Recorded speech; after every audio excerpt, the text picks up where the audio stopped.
दिन में इंसानी, रात में भूतिया कॉलोनी। अरे कबीर, कैसे फुटबॉल खेल रहा है? जोर से बॉल में लात मारना। अरे यार, मैं कर तो रहा हूँ। ज्यादा दूर बॉल गई तो वो तांत्रिक बाबा है ना, उनके घर में बॉल चली जाएगी। हाँ यार, तुम ऐसे मत खेलो, मुझे उन बाबा से बहुत डर लगता है। वही तो, इतनी तेज बॉल मैं भी नहीं पकड़ पाऊंगी। अरे यार कुछ नहीं होगा, मैं हूं ना, तुम लोग डरो मत। बॉल अंदर चली भी गई तो ले आएंगे। तब सारे बच्चे आपस में फुटबॉल खेलना शुरू करते हैं और नंदू की वजह से बॉल तांत्रिक बाबा के घर में चली जाती है, जिससे उनकी साधना भंग हो जाती है। वो भी उसी कॉलोनी के पुराने घर में बहुत समय से रहते थे। तभी बच्चे, हे भगवान, बॉल उधर ही चली गई। मैं तुझे बोल रहा था ना गोपाल, लेकिन तूने मेरी कोई बात नहीं सुनी। अब बता, कौन बॉल लेकर आएगा? अरे यार तुम डरते क्यों हो? मैं जाऊंगा और तू भी चल मेरे साथ, कुछ नहीं होता। नहीं नहीं नहीं, मुझे नहीं जाना, मुझे डर लगता है। मैं अपने घर जा रही हूँ, तुम बॉल ले लेना। और मैं अभी घर जा रहा हूँ, तुम दोनों बॉल ले लो। दोनों बच्चे घर चले जाते हैं। वहां कबीर और गोपाल की माँ उन दोनों के बारे में पूछती है तो शिवानी नंदू तांत्रिक बाबा के घर में बॉल जाने की बात बताते हैं।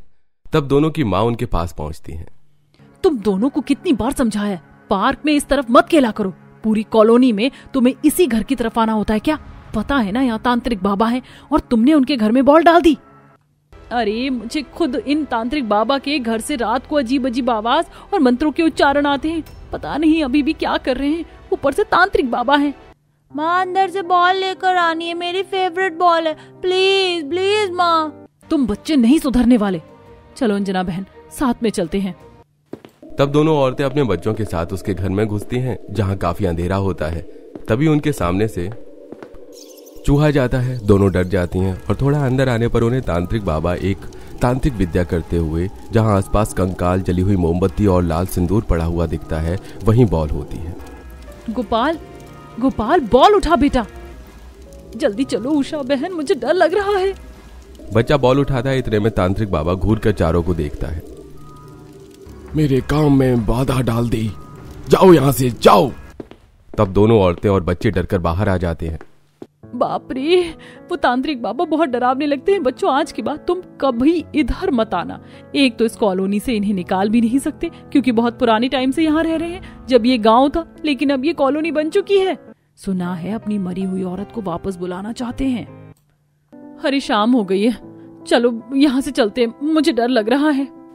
दोनों अपने घर में बच्चों को ले जाती हैं और घर का काम करने लगती हैं। वहीं रात का अंधेरा होता है और तांत्रिक बाबा तंत्र मंत्र करते हुए स्वाहा करते हैं, जहां उनकी पत्नी की तस्वीर भी होती है। ओम भट्ट स्वाहा। और अब मैं इस जानवर की बलि दे रहा हूँ। शांति में तुम्हें जरूर पालूंगा। तुम मुझे छोड़कर चली गई, तुम्हारे बिना मैं कैसे रह सकता हूँ? तुम मुझे जरूर मिलोगी। इतना कहकर तांत्रिक बाबा उस जानवर की बलि देता है, जिससे बाहर की कॉलोनी वालों को आवाज सुनाई देती है। बाप रे, इतनी डरावनी आवाज हमारी कॉलोनी में। अरे रात को कहां से आ रही है ये आवाज? कहां से आ सकती है? उस तांत्रिक बाबा के घर से आती है हमेशा। हे काली शक्तियों, मेरी प्रिया को लौटा दो, मैं तुम्हें सब कुछ देने को तैयार हूँ। अगर तुझे तेरी पत्नी वापस चाहिए तो उसे जिंदा वापस कर दूंगा। उसके लिए तुझे आज रात 2 बच्चों की बलि देनी होगी। दूंगा, मैं बलि जरूर दूंगा। तांत्रिक बाबा रात के 1 बजे अपने घर से बाहर जाता है, जहां तेज हवा चल रही थी। बादल काले थे, चमगादड़ कॉलोनी में घूम रहे थे। सभी बच्चों के कमरे के बाहर एक बॉल उछलती है, जिसे देख गोपाल गुमराह होकर पीछे पीछे आता है। तांत्रिक बाबा उसे अपने घर में कैद कर लेता है और साथ वाले घर के बच्चे नंदू को नींद से उठाता है। वो झूले को देख बाहर आता है। इतने में तांत्रिक मंत्र फूंक कर एक भस्म उस पर डाल देता है। ओम भट्ट स्वाहा। अब ये बच्चा मेरे वशीकरण में है। तांत्रिक बाबा उस बच्चों को वशीकरण कर अपने घर में ले जाता है और दोनों बच्चों को एक गोल घेरे में बिठाकर तंत्र मंत्र करने लगता है और दोनों बच्चों की बलि दे देता है। उसके बाद उसे 4 घंटे का इंतजार करना पड़ता है, लेकिन 5 बजे ही दोनों बच्चों की माओं को अपने बच्चे नहीं मिलते। वो आसपास ढूंढने लगती हैं। तब उनका शक तांत्रिक पर जाता है, तो वो पुलिस वाले को बुला लेता है और उसका घर चेक करने को कहते हैं। पुलिस वाले और हवलदार तांत्रिक के घर को खोलते हैं। तब साधना वाली जगह बच्चों के बिना धड़ का शरीर मिलता है। ये देख दोनों माँ रोने लगती हैं और पुलिस तांत्रिक को पकड़ लेती है। इंस्पेक्टर साहब, देखा आपने, मैंने बोला था ना मुझे इन पर शक है। मेरे गोपाल को मार डाला। नंदू मेरा बच्चा, अब मैं अपने बच्चे के बिना कैसे रहूंगी? क्यों मारा, क्यों? बता क्यों किया तूने ऐसा? देखो इंस्पेक्टर, अच्छा नहीं होगा, मुझे छोड़ दो वरना तुम सबको भारी पड़ेगा। अभी 4 डंडे बजेंगे तांत्रिक, तुझमें तो तेरा सारा तंत्र मंत्र निकल जाएगा। बता तूने छोटे बच्चे मासूम बच्चों को साथ ऐसा क्यों किया? साहब सुनने में आया था इस कॉलोनी में यहाँ आधी रात में कुछ ना कुछ मंत्र पढ़ते रहते और जानवर की बलि देते अपनी पत्नी को जिंदा करने के लिए। इंस्पेक्टर साहब, इस 2 कौड़ी के तांत्रिक बाबा की वजह से हमारे मासूम बच्चे चले गए। इसे कड़ी से कड़ी सजा मिलनी चाहिए। मुझे छोड़ दो, तुम सब लोग कॉलोनी वाले मिलकर भी मेरा कुछ नहीं बिगाड़ सकते। मुझे अपनी तंत्र विद्या पूरी करनी है, जाने दो। हाँ, जेल में चल, तेरी तांत्रिक विद्या वहाँ पूरी करेंगे, अंधविश्वासी कहीं का। जाओ इंस्पेक्टर साहब, इसे ले जाओ, फिर इस कॉलोनी में ये कभी ना आए। तांत्रिक हवलदार को धक्का देकर वहां से भागने की कोशिश करता है कि पुलिस वाला 2-3 गोली चलाकर तांत्रिक के सीने में उतार देता है, जिससे मरते मरते वो कहता है, तुम कॉलोनी वालों ने मेरी साधना पूरी नहीं होने दी। मेरी पत्नी को मैं वापस ले आता, तुम बाधा बने हो, लेकिन मेरी बाधा बनने के बाद भी कई दिन की तपस्या में अब मैं पूरी कॉलोनी को श्राप देता हूँ। दिन में इंसान और रात को भूत बन जाओगे तुम लोग। जो भी इंसान यहाँ आएगा उसकी मौत निश्चित है। तुम उन्हें ही मार कर खा जाओगे। मेरी आत्मा चैन से नहीं सोएगी। अंजाम तो तुम्हें भुगतना होगा। यह कहकर तांत्रिक बाबा मर जाता है। पुलिस वाले तांत्रिक बाबा के घर को सील कर देते हैं। 2 दिन बाद शाम को बच्चे पार्क में खेल रहे होते हैं तो कॉलोनी की कुछ औरतें तांत्रिक के श्राप को लेकर डर में होती हैं। कबीर, चलो उस वाले झूले पर झूलते हैं। हाँ चल। माँ, मेरा छोटा भाई गोपाल कहाँ गया? मुझे उसकी बहुत याद आ रही है। मुझे भी बेटा उसकी बहुत याद आ रही है, लेकिन अब वो भगवान जी के पास चला गया। तू परेशान मत हो, जा अपने दोस्तों के साथ खेल ले। शिवानी बेटा, कबीर, पूजा को ले जाओ। तब पूजा बच्चों के साथ खेलने चली जाती है। मुझे तो बहुत डर लग रहा है। अब हमें अपने बच्चों पर कड़ी नजर रखनी होगी। घर में सोते सोते उस तांत्रिक बाबा ने काला जादू किया और बच्चे हमेशा के लिए हमसे दूर कर दिए। हाँ, लेकिन अब वो तांत्रिक बाबा हमेशा के लिए जा चुका है, लेकिन उसका श्राप तो नहीं गया ना। अगर सच में पूरी कॉलोनी भूतिया बन गई तो? ऐसा कुछ नहीं होगा, तुम सब ये मत सोचो। चलो अपने घर चलते हैं, रात होने को आई है। सभी माएं अपने बच्चों को पार्क से घर में ले जाती हैं। रात होते ही पूरी कॉलोनी भूतिया कॉलोनी में तब्दील हो जाती है। आसपास के पेड़ तक डरावने लगते हैं। सभी इंसानी लोग भूतिया बन जाते हैं।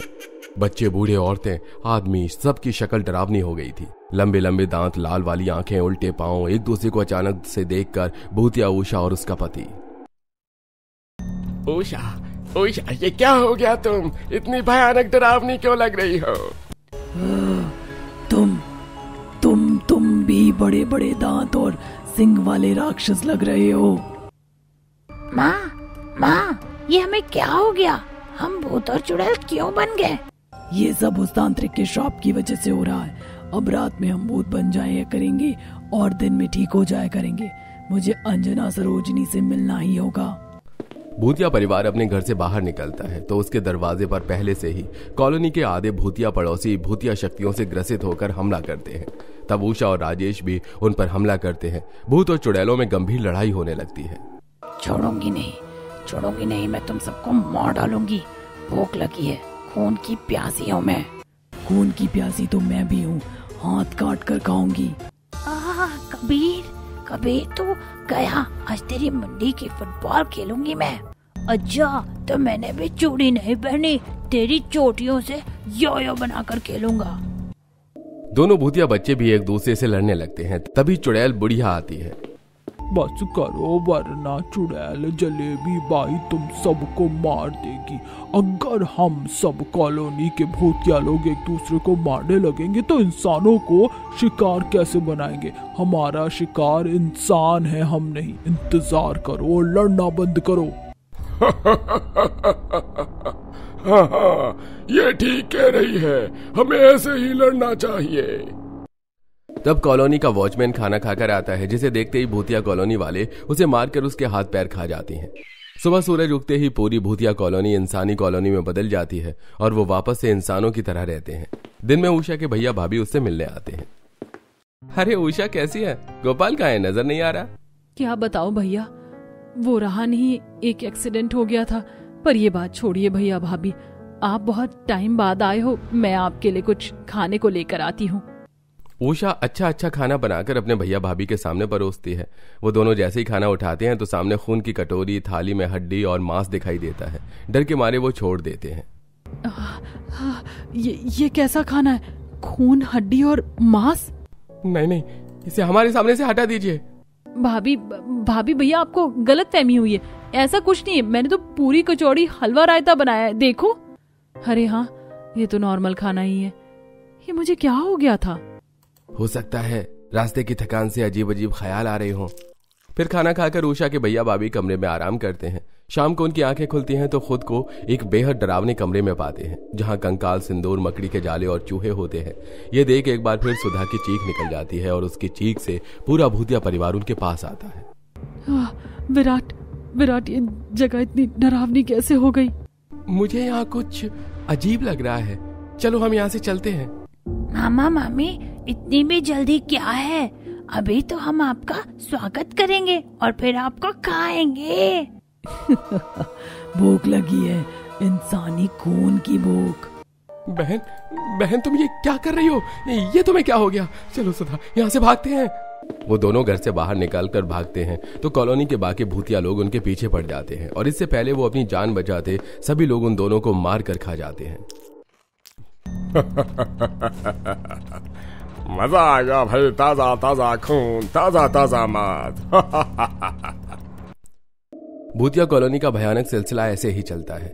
दिन में उस कॉलोनी के लोग इंसान बनकर रहते हैं और अपने रिश्तेदार, अपने परिजन से अच्छे से बात करते हैं। लेकिन कोई उनके घर ठहर जाता था तो रात होते ही अपनी कॉलोनी की काली सच्चाई, अपना भूतिया अंदाज उन्हें दिखाते थे और मार कर खा जाया करते थे। एक दिन महेश चाचा अंजना के घर आते हैं। कबीर दौड़कर दादाजी को गले लगाता है। बहू खाना परोसती है, हंसी ठिठोली होती है। अरे बहू, खाना बहुत अच्छा बनाया है। अरे कबीर बेटा, मेरी छड़ी रख दो, दादाजी की छड़ी से खेलते नहीं हैं। पर मैं तो खेलूंगा दादाजी। शाम तक कबीर महेश के साथ खेलता ही रहता है और कबीर अपनी माँ के पास चला जाता है। और रात को अंजना, उसका बच्चा और उसका पति तीनों भूत बनकर धीरे से महेश के कमरे में आते हैं। अचानक से दरवाजे की चरमराने की आवाज आती है।